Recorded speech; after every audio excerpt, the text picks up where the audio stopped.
The last diplomat director, Maya Patel, stood in the observation deck of Unity Station, Earth's premier diplomatic outpost orbiting above the Pacific Ocean. Through the reinforced transparasteel windows, she watched the Zorathian armada position itself around humanity's homeworld. 300 warships, each one capable of turning a continent to glass. Her hands remained steady as she held the data tablet, though her heart carried the weight of 40 years of failure. The communication panel lit up with an incoming transmission. Supreme Overlord Krextar appeared on the screen, his crystalline form reflecting the light from his command ship's bridge. Maya had spoken with him countless times over the decades, always hoping to find common ground. Today would be their last conversation. Director Patel. Krextar's voice resonated through the translator, carrying the harmonics of his species' natural speech. Your time has expired. Humanity will submit to integration into the Zorathian Empire, or face complete annihilation. This is no longer a negotiation. Maya touched the peace medallion at her neck, a gift from her grandmother who had lived through Earth's last great war. That conflict had taught humanity the price of violence. They had chosen a different path afterward, investing in diplomacy, cooperation, and understanding. For 2 centuries it had worked. Humanity had spread peacefully among the stars, trading knowledge and culture with dozens of species. Until the Zorathians arrived. Overlord Krextar, Maya began, her voice carrying the practiced calm of a lifetime in diplomatic service. I implore you one final time. Humanity offers partnership, not submission. Our technologies could benefit your empire. Our agricultural advances alone could feed billions of your citizens. We seek only to maintain our autonomy, while contributing to galactic prosperity. The crystalline being's form darkened, a sign of contempt among his species. You speak of partnership while possessing nothing we cannot simply take. Your colonies on Kepler 442b and Ross 128b have already fallen. Your defensive fleets were pathetic. 20 billion humans now serve the Empire in labor camps. Earth stands alone. Maya closed her eyes briefly. The reports had been coming in for weeks. Colony after colony falling silent. Refugee ships destroyed before they could reach Earth. The Zorathians had been methodical, cutting humanity off from its scattered children across the galaxy. They had counted on humanity's peaceful nature, making them easy prey.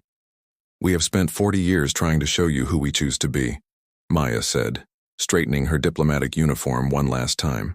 You have rejected every offer of friendship, every gesture of goodwill. You mistake our choice for peace as inability to wage war. Krextar's laughter sounded like breaking glass. What war could you wage?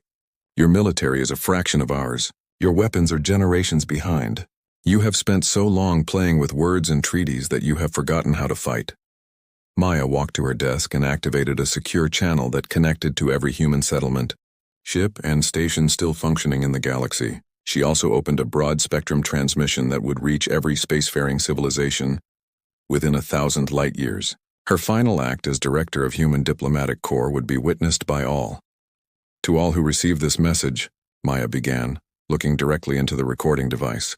I am Director Maya Patel, speaking from Unity Station above Earth on this day, March 15, 2387. For 4 decades, humanity has extended the hand of friendship to the Zorathian Empire. We offered trade agreements, cultural exchanges, technological partnerships, and mutual defense pacts. Every proposal was rejected. Every peace talk ended in demands for our surrender. She could see Krextar's form shifting on the screen, realizing this was being broadcast beyond just their conversation. The Overlord began barking orders to his fleet, but Maya continued. We transformed ourselves after our last great war on Earth. We chose to become builders instead of destroyers, healers instead of warriors. We dedicated our resources to science, art, medicine, and exploration. We believed that intelligent species could evolve beyond violence, that reason and empathy could solve any conflict. The Zorathians have proven us wrong. The first explosions appeared in the distance. The Zorathian fleet had begun firing on Earth's orbital defense platforms. Maya didn't flinch as Unity Station shook from a near miss. Let the record show that humanity tried. For 40 years we tried. We offered them our best qualities, our creativity, our compassion, our desire for peaceful coexistence. They responded with slavery and genocide. They called us weak because we chose not to be cruel.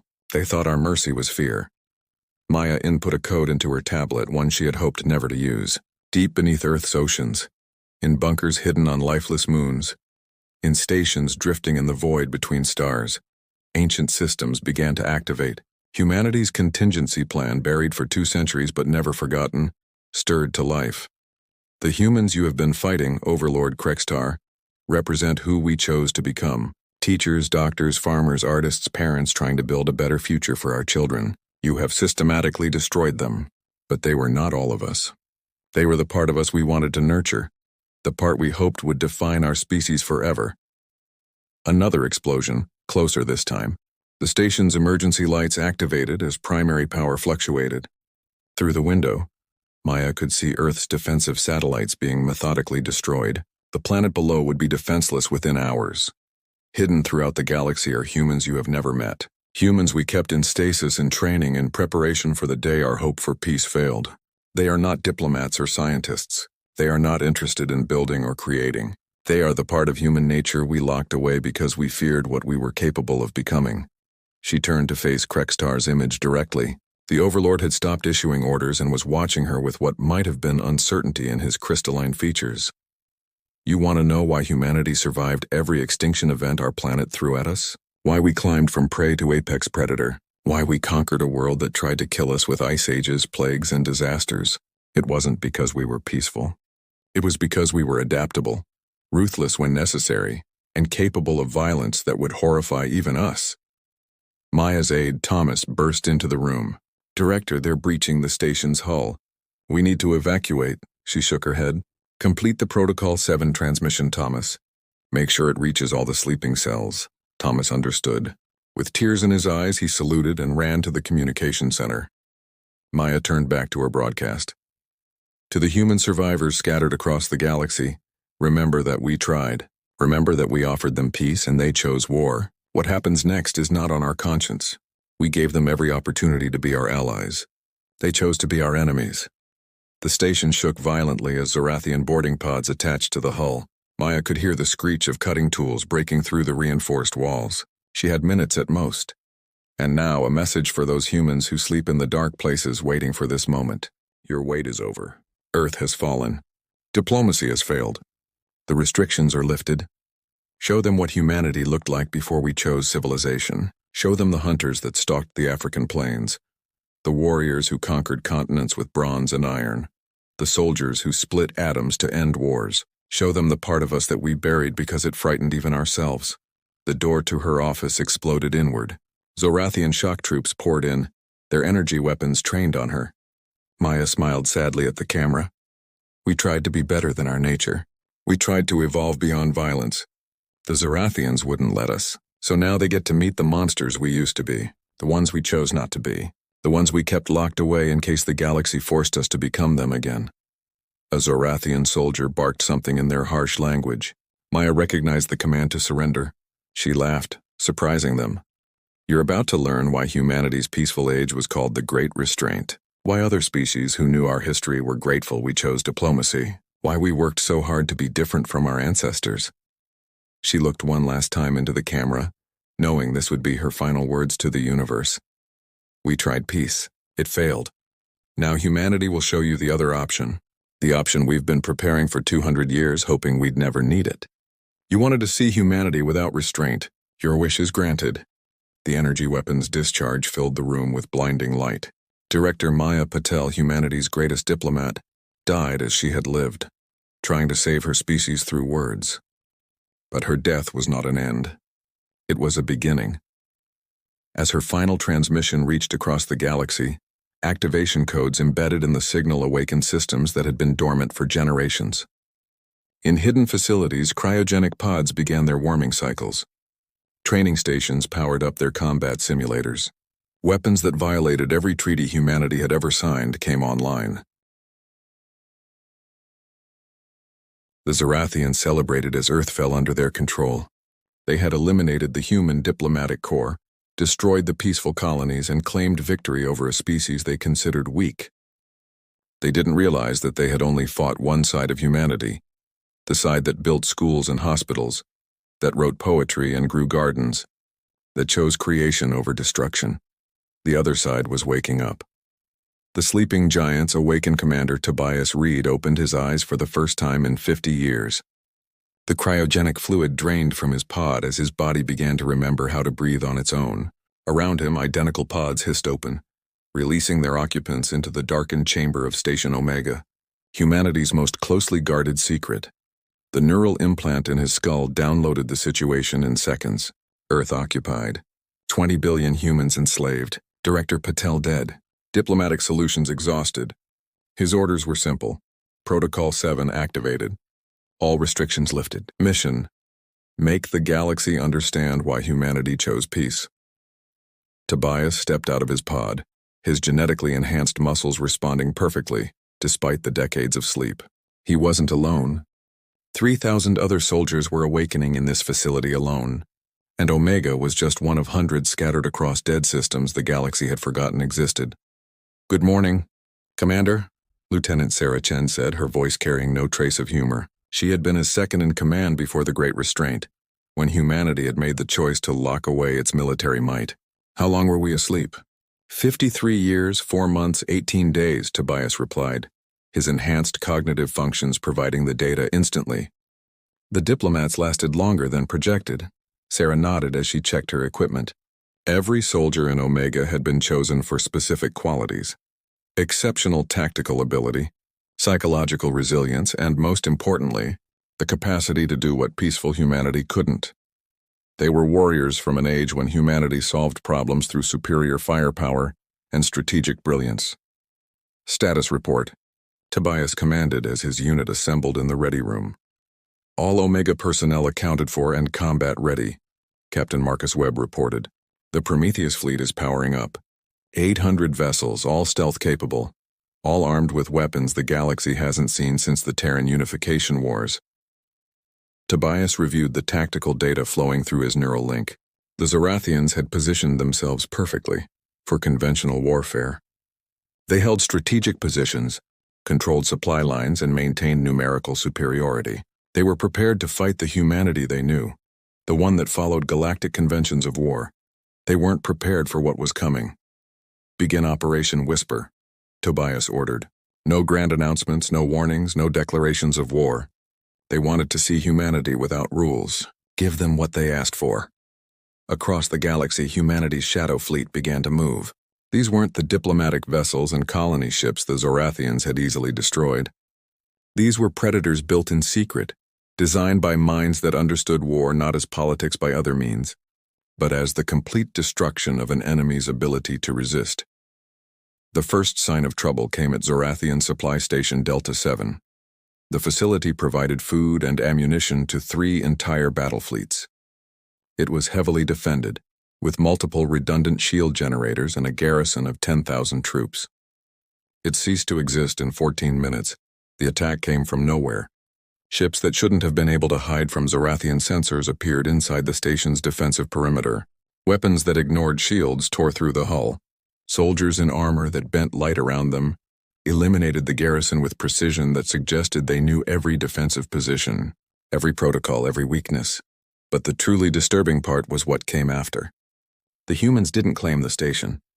They didn't take prisoners or salvage technology. They turned the entire facility into a cloud of radioactive debris and disappeared. No messages, no demands. Just destruction so complete that investigators couldn't determine what weapons had been used. Supreme Overlord Krextar received the report in his throne room on the conquered Earth. His crystalline form flickered with unease as similar reports came in from across the Empire. Supply lines severed, communication relays destroyed, military installations eliminated, all within the span of 6 hours. How is this possible? He demanded of his military advisors. The humans have no fleet. We destroyed their military infrastructure. These are not the humans we fought, Overlord, his intelligence chief replied, fear evident in his harmonics. These humans fight differently. They don't announce themselves. They don't follow engagement protocols. They appear, destroy, and vanish. The true horror of humanity's transformation revealed itself over the following days. The peaceful humans had fought with honor, announcing their intentions, offering surrender terms, protecting civilians. These humans did none of that. They poisoned water supplies on Zorathian colonies with toxins specifically designed for crystalline biology. They released computer viruses that turned the Empire's own defensive systems against them. They assassinated commanders in their own homes, leaving no trace except the bodies. Commander Reed monitored the operations from his mobile command center, a ship that existed in no registry and appeared on no sensor. His soldiers were performing exactly as designed. They were not fighting a war. They were conducting an extermination. "Sir," Lieutenant Chen reported, "the Zorathians are requesting communications. They want to negotiate." Tobias laughed, a sound devoid of warmth. "Now they want to talk? After enslaving 20 billion humans? After destroying our colonies? After killing our diplomats?" He opened a channel that would reach every Zorathian world simultaneously. Unlike Director Patel's dignified final message, Tobias didn't appear on screen. Only his voice transmitted, cold and mechanical through the translation systems. "This is Commander Reed of the Human Reclamation Force. You are attempting to communicate with us. That privilege was reserved for the humans you killed. We are not them. We are not diplomats or negotiators. We are the consequence of your actions." Krextar himself responded, his harmonics betraying desperation. "We are willing to discuss terms. The Empire can make reparations. We can return your people." "You misunderstand," Tobias replied. "This is not a negotiation. This is not a war. Wars have rules. Wars have endings. This is extermination. You taught us that mercy is weakness, so we will show you no mercy. You showed us that only strength matters, so we will demonstrate strength." The transmission ended. The Zorathians tried to respond, but their messages went unanswered. The humans had said everything they intended to say. Over the next months, the Zorathian Empire learned what humanity had kept hidden. The peaceful colonists had been humanity's aspiration, their attempt to evolve beyond their violent past. But evolution wasn't erasure. The capacity for terrible violence had merely been sleeping, waiting. The Shadow Fleet grew as more hidden stations activated. Weapons that had been banned by humanity's own laws came online. Devices that could crack planets, viruses that could rewrite DNA, nanomachines that could dissolve entire fleets into component atoms. The scientists who had created medical miracles knew how to create plagues. The engineers who built habitats knew how to destroy them. The diplomats who understood alien psychology knew exactly how to break alien minds. The Zorathians tried to adapt, but the humans changed tactics faster than they could respond. When the Empire fortified their positions, the humans used infiltration. When they tried to hide, the humans used weapons that killed from light years away. When they gathered their fleets for decisive battle, the humans refused to engage, instead destroying undefended targets. 6 months after Director Patel's death, the Zorathian Empire controlled less than half its original territory. Their subjects' worlds rebelled, sensing weakness. Their military was in chaos, unable to fight an enemy that refused to follow any conventional pattern of warfare. Their economy collapsed as supply lines were systematically eliminated. Krextar stood in his throne room, looking at the tactical display showing the dissolution of everything he had built. His advisors had fled. His guards had abandoned their posts. Earth itself was in revolt, the enslaved humans rising up with weapons that had appeared from nowhere. A figure materialized in his throne room, a human in black armor that seemed to absorb light. Commander Reed had come in person, walking through defenses that should have been impenetrable. "You wanted to see humanity without restraint," Tobias said, his helmet retracting to reveal a face devoid of emotion. "This is what we look like when we stop pretending to be civilized. This is why we chose peace. Not because we were weak, but because we knew what we were capable of." "Please," Krextar harmonized, his crystalline form resonating with fear. "We surrender. We'll free your people. We'll pay reparations." "Director Patel offered you peace for 40 years, Tobias replied. "You rejected it. You called us weak. You enslaved our people. You destroyed our worlds. You killed the best of us, the ones who believed in something better." He turned to leave, then paused. "The galaxy will remember this. When the next species considers attacking humanity, they'll remember what happened to your empire. They'll remember that we chose peace, but when forced, we chose victory. Total victory."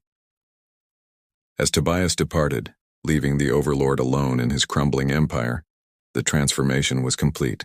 Humanity had tried to be better, to evolve beyond their violent nature.